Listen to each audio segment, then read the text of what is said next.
On est là, la famille est là depuis 300 ans. Mes parents étaient agriculteurs, les grands-parents aussi. Jusqu'au début, non, jusqu'aux années 30-40. Pas mal d'amandiers, même chez nous, il y avait 80 hectares d'amandiers.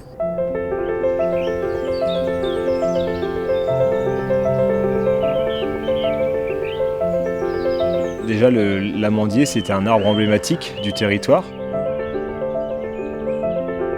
C'est un arbre qui était très présent dans la région et qui a, après les années 50-60, qui a peu à peu disparu, puisque en fait, il y avait d'autres cultures comme la lavande ou l'olivier qui étaient plus intéressants pour les agriculteurs.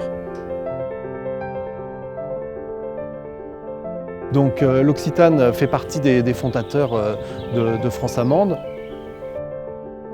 Donc France Amande, donc, ça regroupe vraiment tous les acteurs de la filière. Ça va du pépiniériste au producteur jusqu'à l'utilisateur, que ce soit pour tout ce qui est recherche, expérimentation, qui soit à la fois consommateur d'amandes pour la cosmétique ou pour la confiserie, de ramener leur sourcing d'amandes en France.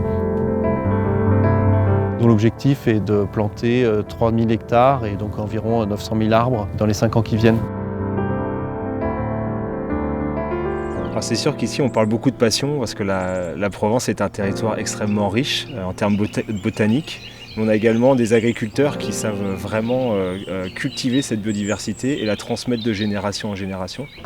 Parce que les gens se sont tournés vers cette culture qui est tout au moins vers ce fruit, qui est quand même très important, parce qu'on revient vers la culture traditionnelle.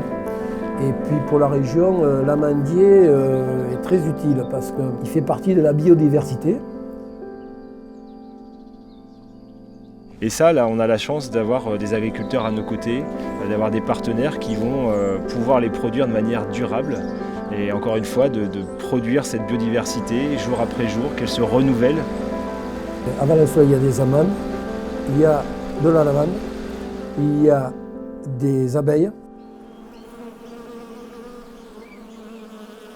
Les abeilles, elles, sont très sensibles à tout ce qui est produits chimiques, produits insecticides.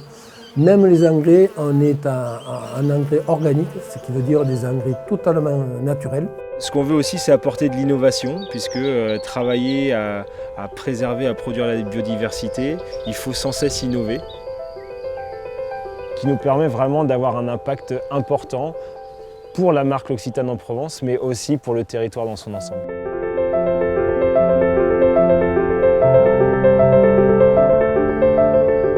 À améliorer, à faire de la recherche pour planter d'autres essences, on a envie je sais pas, d'apporter, on va dire, sa pierre à l'édifice, quoi. Et surtout de transmettre à la famille, de transmettre aux gens que la nature, c'est quelque chose de très très important. Et ça permet, je pense, moi, qui maintenant on a une vision globale de la vie dans le monde entier, ça permet d'apaiser